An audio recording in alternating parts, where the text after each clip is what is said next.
Hello student स्वागत करुच्ची सुगम academy को।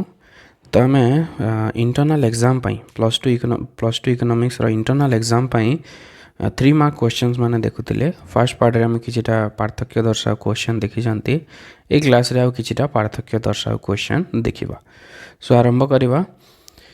सो फर्स्ट क्वेश्चन अछि वैल्यू इन यूज व्यवहारिक मूल्य, वैल्यू इन एक्सचेंज विनिमय मूल्य।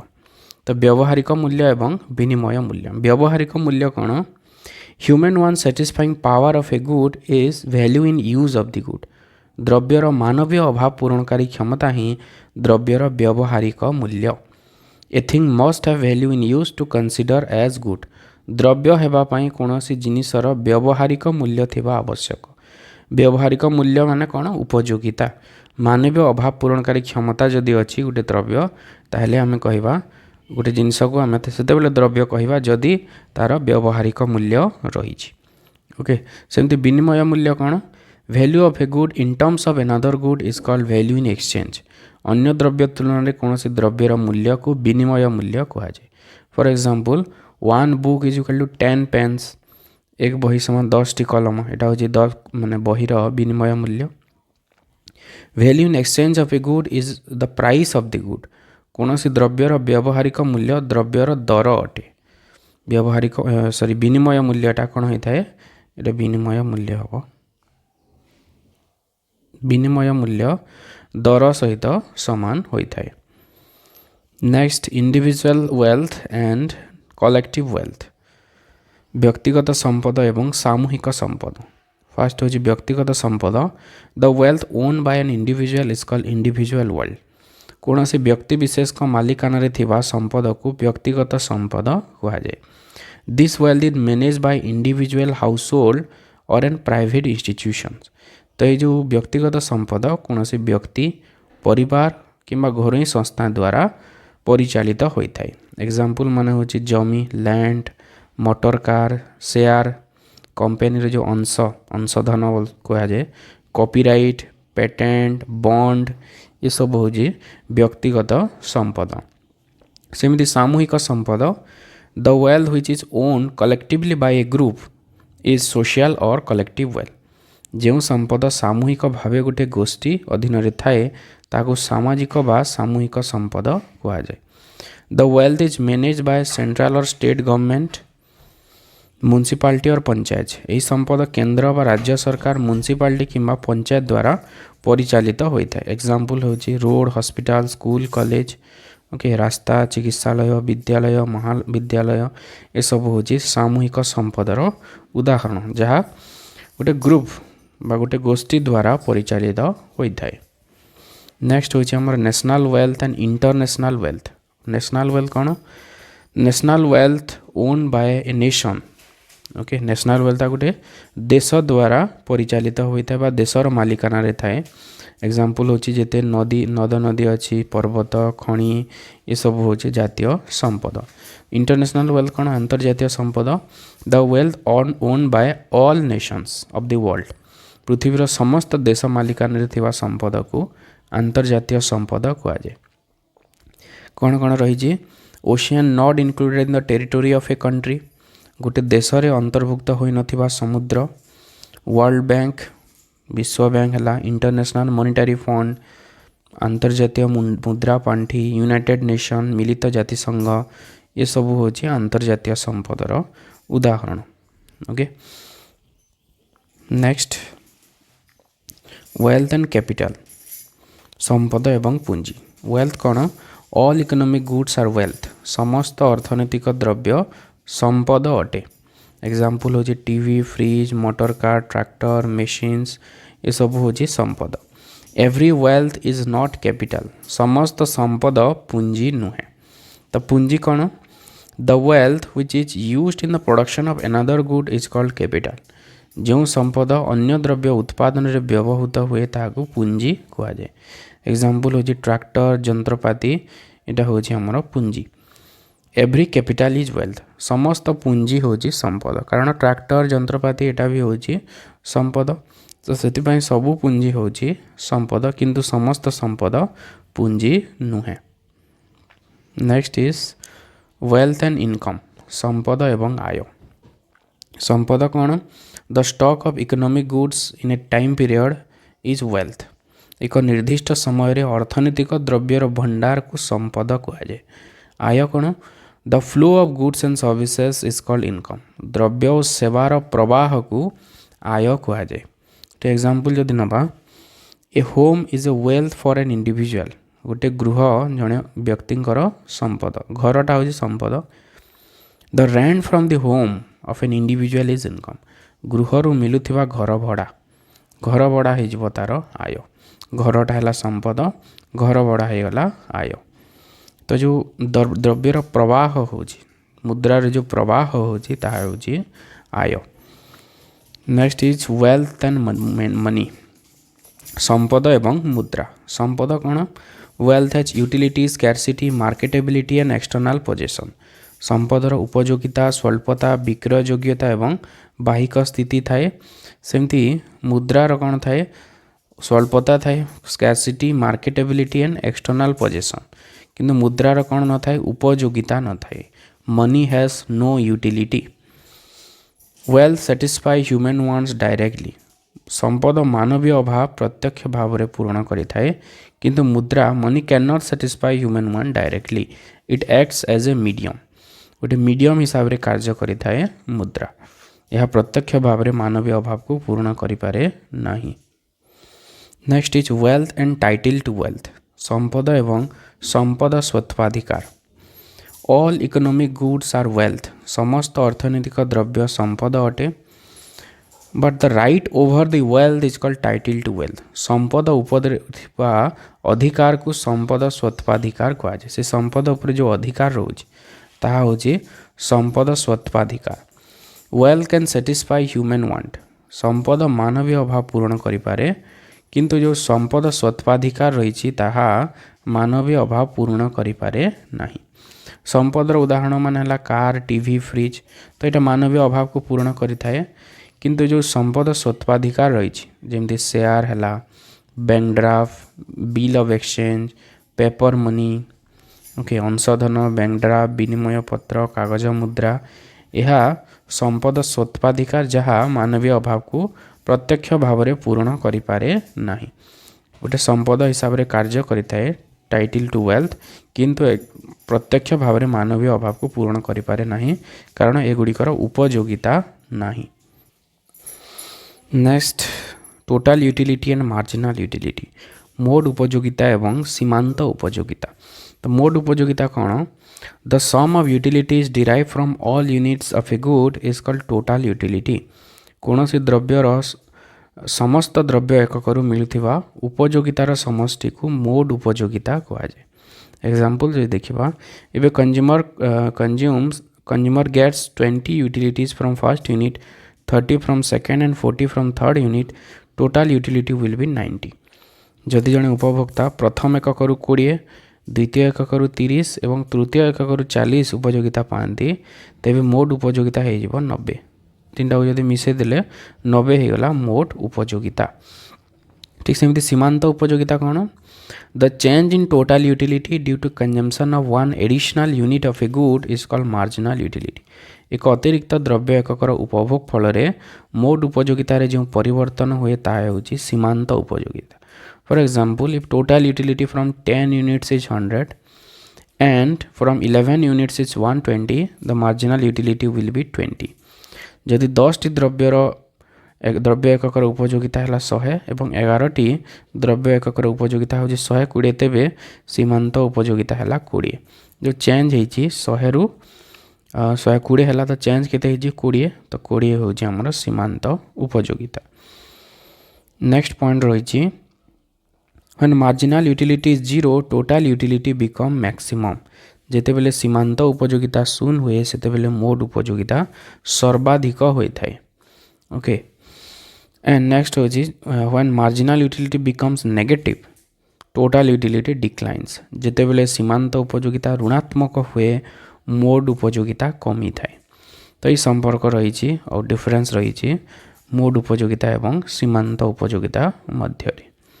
नेक्स्ट प्रतिस्थापक द्रव्य एवं परिपूरक द्रव्य substitute goods and complement good substitute goods कौन when a human want is fulfilled by two goods alternatively those goods are substitute to each other जितेबले गोटे अभाव को दुईटी द्रव्य विकल्प भाव में पूर्ण करती से द्रव्य गुड़िक परस्पर प्रतिस्थापक एग्जांपल हो टी एंड कॉफी टी माने चा जो अभाव पूर्ण करे कॉफी मध्य से अभाव पूर्ण करें विकल्प भाव में तेणु उभय प्रतिस्थापक द्रव्य सेमती परिपूरक द्रव्य कौन when want for a good is fulfilled by two goods combinedly both goods are complement to each other जितेबले गोटे अभाव दुईटी द्रव्य मिलित भाव में पूर्ण करती उभय द्रव्य परस्पर परिपूरक एग्जांपल हो petrol and car petrol car उभय हेले जे आम कार बसी पारिबा ओके खाली पेट्रोल की खाली कार हेले भी आम बसी पारिबा नहीं तो से उभय आवश्यक so those goods are perfect those goods are complement good next is individual demand schedule and market demand schedule व्यक्तिगत चाहिदा सूची एवं बाजार चाहिदा सूची सो फास्ट होची व्यक्तिगत चाहिदा सूची the list of quantity demand for a good of an individual consumers at different prices is called individual demand schedule विभिन्न द्रव्य जन उपभोक्ता चाहिदा परिमाण तालिका को व्यक्तिगत चाहिदा सूची कहुए ठीक सेमती बाजार चाहिदा सूची कौन the list of total quantity demand of a good of all consumers in the market at different prices is called market demand schedule विभिन्न दर रे बाजार रे समस्त उपभोक्ता मोट चाहिदा परिमाण तालिका को बाजार चाहिदा सूची कहुए तो ये जो व्यक्तिगत चाहिदा सूची रे the relationship between price and individual demand can be observe with individual demand schedule व्यक्तिगत चाहिदा सूची द्वारा दर एवं व्यक्तिगत चाहिदा मध्य थिबा संपर्क आमे जानि थाउ ठीक सेमती बाजार चाहिदा सूची रे the relationship between price and market demand can be observe with market demand schedule बाजार चाहिदा सूची द्वारा आमे दर और बाजार चाहिदा मध्य थिबा संपर्क जानि थाउ तो से टेबुल रे दर दे थाई ता सहित चाहिदा दे थाई बाजार चाहिदा देला बाजार चाहिदा सूची जदि गोटे व्यक्तिर केवल चाहिदा देला सेटा हे जिवो व्यक्तिगत चाहिदा सूची next is individual demand curve and market demand curve व्यक्तिगत चाहिदा रेखा बाजार चाहिदा रेखा व्यक्तिगत चाहिदा रेखा कौन the curve what we get by presenting individual demand schedule in a diagram is called individual demand curve व्यक्तिगत चाहिदा सूची को रेखा चित्र प्रकाश कले जो रेखा मिले ताहा व्यक्तिगत चाहिदा रेखा सेमती बाजार चाहिदा रेखा कौन the curve what we get by presenting market demand schedule in a diagram is called market demand curve बाजार चाहिदा सूची को रेखा चित्र प्रकाश कले जो रेखा मिले ताहा बाजार चाहिदा रेखा तो व्यक्तिगत चाहिदा रेखा कौन होता है डाउनवर्ड स्लोपिंग होता है निम्नगामी होता है which shows inverse relationship between price and individual demand व्यक्तिगत चाहिदा रेखा निम्नगामी होता है जहाँ दर और व्यक्तिगत चाहिदा मध्य थिबा विपरीत संपर्क को सूचाए ठीक सेहीपरि बाजार चाहिदा रेखा मध्य निम्नगामी होता है which shows inverse relationship between price and market demand बाजार चाहिदा एवं दर मध्य थिबा विपरीत संपर्क को सूचाई थाए बाजार चाहिदा रेखा जहाँ निम्नगामी होता है नेक्स्ट देखिबा change in demand and change in quantity demand चाहिदा रे परिवर्तन एवं चाहिदा परिमाण रे परिवर्तन तो चाहिदा रे परिवर्तन कौन when non-price determinants like income of the consumer, price of related goods etc changes, demand for the good changes, it is called change in demand.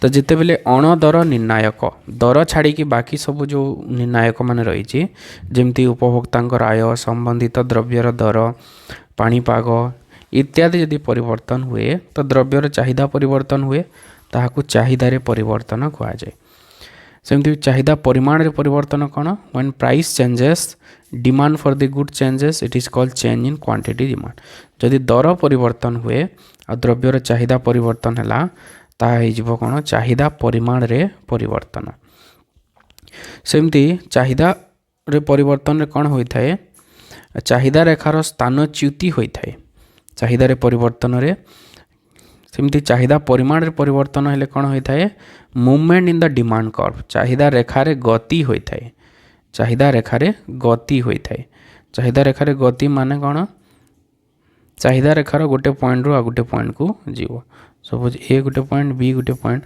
Either ए रु बी को आसब कि बी रु ए को जीव स्थानच्युति माने कौन चाहिदा रेखाटा आइदर अपवार्ड शिफ्ट हम ना डाउनवार्ड शिफ्ट हम ऊपर को जीव ना तल को जीव राइट साइड ना लेफ्ट साइड को जीव तो चाहिदा परिमाण रे कौन होता है चाहिदा रेखार गति होता है ऊपर को तल को होता है किंतु चाहिदा रे परिवर्तन रे कौन होता है स्थानच्युति होता है माने जगह परिवर्तन करिथा आइदर राइट साइड को जीव ना लेफ्ट साइड को शिफ्ट कर स्थानच्युति कर 3 नंबर पॉइंट देखा चाहिदा रे परिवर्तन in this case when demand increases it is called increase in demand and when demand decreases it is called decrease in demand एही क्षेत्र रे जिते बेले चाहिदा बढ़े ताकू चाहिदा रे वृद्धि एवं चाहिदा कमिले ताकू चाहिदा रे ह्रास हुआ जाए ठीक एपटे सेमती चाहिदा परिमाण रे परिवर्तन रे in this case when demand increases it is called expansion in demand and when demand decreases it is called contraction in demand एही क्षेत्र रे जिते बेले चाहिदा बढ़े चाहिदा रे संप्रसारण एवं चाहिदा कमिले चाहिदा रे संकोचन कहा जाए संप्रसारण एवं संकोचन कहा जाउछि को क्षेत्र रे चाहिदा परिमाण रे परिवर्तन जिते बेले होउछि next is expansion in demand and contraction in demand चाहिदार संप्रसारण चाहिदार संकोचन सो फास्ट देखिबा चाहिदार संप्रसारण when price goes down quantity demand of the good increases this is called expansion in demand द्रव्यर दर कमिले यार चाहिदार परिमाण बढ़े ताकू चाहिदार संप्रसारण कहा जाए ठीक सेमिति चाहिदार संकोचन कौन when price goes up quantity demand for the good declines this is called contraction in demand द्रव्यर दर बढ़िले यार चाहिदार परिमाण कमे ताकू चाहिदार संकोचन कहा जाए चाहिदार संप्रसारण रे in case of expansion in demand there is rightward movement in the demand curve rightward movement होता है कौ क्षेत्र रे चाहिदार संप्रसारण माने जदि दर जदि कमिगला राइटवर्ड मूवमेंट माने ए रु बी को आसीबो एक्सपेंशन जिते बेले होची चाहिदा बढ़ुची ठीक सेमती कंट्रैक्शन टाइम रे कोन हबो लेफ्टवर्ड मूवमेंट हबो लेफ्टवर्ड मूवमेंट माने एठी बी रु ए को जीवो बी रु ए को माने चाहिदा ए जगह रे कमी जीवो ओके बी रु ए जगह ए को जीवो माने एठी प्राइस बढ़ुची ए क्षेत्र रे प्राइस कमुची एठी चाहिदा कमुची प्राइस बढ़ुची तो यहाँ हूँ कंट्रैक्शन कंट्रैक्शन माने कौन संकोचन कमी जीव क्वांटिटी जदि कमी गला कंट्रैक्शन आ जदि क्वांटिटी बढ़िला expansion okay so this is about contraction in demand and expansion in demand next is Giffen good and necessary good Giffen द्रव्य एवं अत्यावश्यक द्रव्य जिफेन द्रव्य कौन So Giffen good is one type of inferior good in which case law of demand does not operate. Giffen द्रव्य एक प्रकार निकृष्ट द्रव्य जो क्षेत्र रे चाहिदा नियम कार्य करे नाही ओके ये क्षेत्र रे चाहिदा नियम कार्य करे नाही एटा गोटे प्रकार निकृष्ट द्रव्य ठीक सेमती अत्यावश्यक द्रव्य माने कौन necessary good is essential good in which case law of demand does not operate अत्यावश्यक द्रव्य एक प्रकार दरकारी द्रव्य जो क्षेत्र में चाहिदा नियम कार्य करे नाही जिफेन द्रव्य क्षेत्र में चाहिदा रेखा ऊर्ध्वगामी होता है जिफेन द्रव्यर जिते बेले दर बढ़ी थाए सेते बेले कौन होता है तार चाहिदा मध्य बढ़ी थाए तो ये क्षेत्र में कौन होता है दर बढ़िले चाहिदा मध्य बढ़ी थाए तो ऊर्ध्वगामी होता है जिफेन द्रव्य क्षेत्र में चाहिदा रेखा ठीक सेमती अत्यावश्यक द्रव्य क्षेत्र में कौन होता है आमर चाहिदा रेखा वर्टिकल होता है कन्स्टांट रही है बा भूलंब होता है माने दर जहाँ भी हो अत्यावश्यक द्रव्यर चाहिदा स्थिर रही है okay so this is the difference between Giffen good and necessary good so ये आम सब पार्थक्य दर्शाओ क्वेश्चंस माने देखिले पार्ट 1 रे किछिटा क्वेश्चन एवं पार्ट 2 रे किछिटा क्वेश्चंस देखिले तो ये पार्थक्य दर्शाहुरी मैक्सिमम आमर क्वेश्चन आसी थाए ता सहित किछिटा 3 मार्कर क्वेश्चंस भी आम नेक्स्ट पार्ट रे देखिबा so that's all for this class thank you